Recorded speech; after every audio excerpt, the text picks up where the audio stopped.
Hotel స్టైల్లో roast ఉల్లిపాయ దోశ రావాలంటే నేను ఎలా పోసానో మీరు ఒకసారి చూడండి. చూసారు కదండి, పెనం పొయ్యి మీద పెట్టుకొని నీళ్ళ కర్రతో రుద్దుకొని ఒక గంటె పిండి వేసుకోవాలా. ఆ గంటె పిండి చిన్న కప్పు గిన్నె తీసుకొని అలా రుద్దుకోవాలా. అది కూడా పెద్ద స్పెషల్ ఏం కాదండి.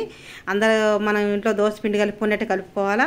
పతలాగా రుద్దుకున్న తర్వాత పచ్చిమిరపకాయలు, అల్లం ముక్కలు, ఉల్లిపాయలు సన్నగా తరుక్కొని ఇలా వేసుకోవాలండి. తర్వాత తగినంత నూనె కూడా వేసుకోవాలా. చూస్తారు కదండి ఎలా మడుస్తున్నానో. 3 మడతలు అయితే వేస్తానండి నేను దోశ. దాన్ని సమోసా దోశ అని కూడా అంటాను. చాలా బాగుంటుంది. మా వారు మా పిల్లలు అయితే చాలా ఇష్టంగా తింటారు. చట్నీ ఉన్నా లేకున్నా వాటి మీద వెల్లుల్లి కారం వేసుకున్నారంటే చట్నీతో కూడా అవసరం లేదండి, అంత టేస్ట్గా ఉంటుంది దోశ అయితే.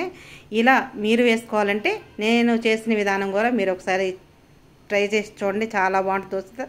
నేను మీకు మళ్ళీ రెండోసారి ఎందుకు చూపిస్తున్నాను అంటే కొంతమందికి ఇలా పతలాగా రాదు అని చెప్తుంటారు. అందుకోసం మీకు రెండోసారి కూడా చూపిస్తున్నాను. ఒక గంటె పిండి వేసుకొని చిన్న కప్పు గిన్నెతో ఇలా రుద్దుకోండి, చాలా బాగా వస్తుందండి దోశ అయితే మాత్రం. మాకైతే దోశలు మాత్రం నేనైతే చాలా బాగా వేస్తాను అనుకుంటున్నాను. అనుకునేది ఏముంది, నిజంగా నాకు నేను పొగుడుకోవడం కాదండి. చాలా దోశలు అయితే మాత్రం చాలా బాగా వేస్తాను. అది ఎందుకు అలవాటు అయిపోయింది అలాగా. అందరికీ ఇలాగే రావాలని ఇలానే వేసుకొని ఇష్టంగా తినాలని కోరుకుంటున్నానండి. మా వీడియో నచ్చితే కనుక లైక్ చేయండి, కామెంట్ చేయండి, సబ్స్క్రైబ్ చేసుకోండి.